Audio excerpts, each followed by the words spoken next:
Jeremy, thank you for joining us today. A pleasure to be here. So Jeremy, what is Horizonte Minerals all about? So Horizonte Minerals is a junior company listed on the AIM in London and the TSX in Canada. We're focused in Brazil. We've been operating in the country now for nearly 10 years. And through initial generative exploration, we discovered the Araguaia project.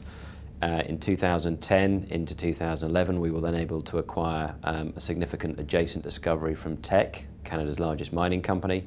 And then last year, we were able to acquire the northern deposit from Glencore. So we've effectively discovered, consolidated, and generated now one of the largest nickel projects out there in the marketplace today. And our focus now is taking that project through to full bankable feasibility study. And what about nickel as an asset? Yeah, nickel's an interesting market space. It's obviously a smaller market space compared to copper or iron. The main use for nickel is stainless steel. Around 60 to 70% of all nickel produced goes into stainless. Stainless is used in everyday items such as knives and forks through to railway lines, and then anything that's corrosive, so in power plants it'll be all the ducting, and then also there are sort of high-tech uses of nickel in next generation metals. The key things about stainless steel are there are no low-cost substitutes out there for it, so I think we're going to see nickel in the marketplace going forwards. If we look at the nickel market today, it has been subdued for the last 2 to 3 years. It's been a tough space to be in. There's been a big build-up of metal inventory on the LME in London and the SHFE. Last year was a very significant year because we actually saw that balanced, and across the sort of market there's speculation that we actually saw a drawdown of around 50 to 100,000 tonnes. Looking forwards, most of the banks are saying that that is now going to be drawn down over the next 3 to 4 years. We've also seen supply side constraints because of current pricing. At the current nickel price, around 40 to 50% of current production is sub-economic, so that's not sustainable.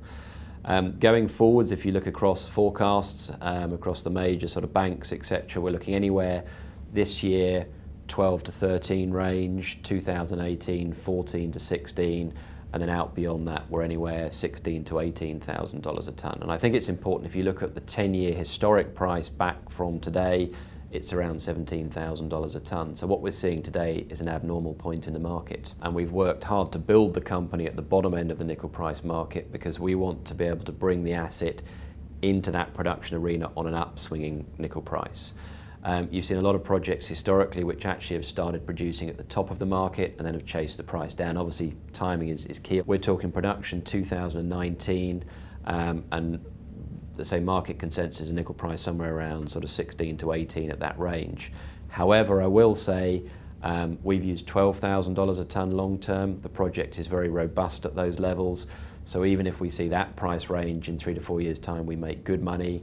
At $14,000 a tonne, we make very good money. And we're one of the only assets in the marketplace which is actually at the right stage of development, moving into feasibility at this point in the cycle. Now Jeremy, your main focus is the Araguaia nickel project. Tell us more about that. So Araguaia is up in northeastern Brazil in the Pará state. Brazil is a very large country. It's effectively the size of Europe. So when people collectively talk about Brazil, it's sort of, you have to be very specific where you operate. And one of the key attributes to where we are is that the Pará state is one of Brazil's major mining districts. It's where Vale have their iron ore operations. Their new S11D operation came online this year.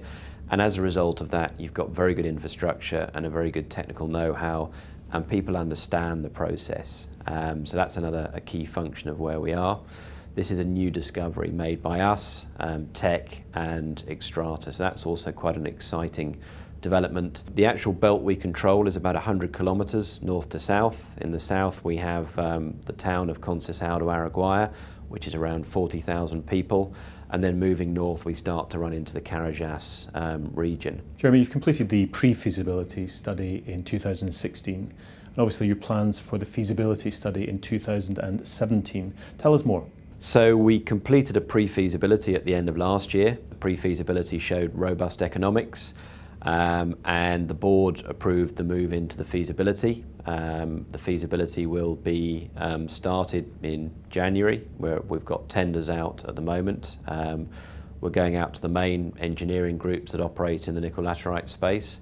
And the aim is that we will deliver the full feasibility at the end of this year. So it's a fairly tight time frame.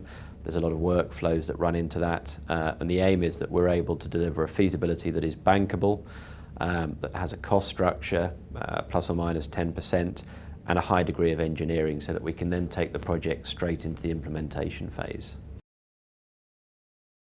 What are you able to tell us about the cash position and the shareholder structure of the company? So the company has got a robust cash position today. We raised 9 million sterling in November last year. We had funds in the company at that stage, so total cash position today is around 9.5 million. That will fund the feasibility and allow development going beyond that, so we have run time. We've got a very strong group of cornerstone shareholders.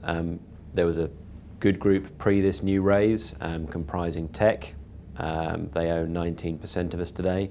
Henderson, a big fund in the city here. Richard Griffiths, who is another large fund. And as a result of this new raise, we've also brought JP Morgan in. They hold around 8% of the company today, and Hargreave Hale with 6% and City Financial with 5%. So that group of cornerstone shareholders is a strong endorsement for a company of this size. And what about the team? Team is critical. Team is what makes any of these projects go. We have a strong existing team. The board is made up of a number of individuals who have operated in the major arena and the junior arena, all with nickel experience in the Americas and also with development experience. So you have a board who has market experience, Brazil experience, nickel and development experience. Overlaid at the next layer we have the technical advisory team, all who have been with us for the last 5 years. We've got the ex-head of Falconbridge worldwide on the geology side. We've got 2 very good RKEF individuals, Philip Mackey and Nick Barks, who are probably 2 leading individuals out there in the space. And then we're also increasing that team on the mining side, and we've brought in a dedicated feasibility study manager as well. On the social and environmental side, we've got Katie Miller, who's been with us 2 years, who was down in Brazil with Anglo American.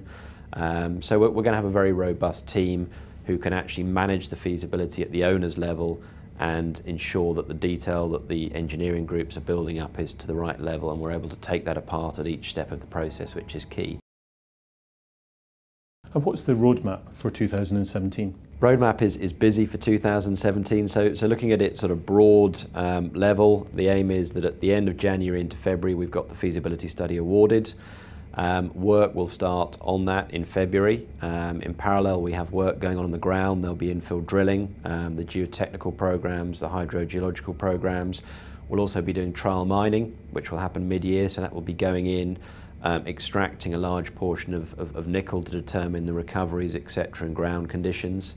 Some additional piloting, and then as we move into H2, the study will begin to come together with the aim of delivering that in H4. In addition, we will also be looking at some new targets that we've developed, so there'll be some regional exploration going on around the project to see if there's additional upside in terms of what we've got. And there will be other news flow around that as we go forward. So it's going to be a very busy year. Jeremy, it's exciting times ahead. Thanks for your time today. Thank you very much.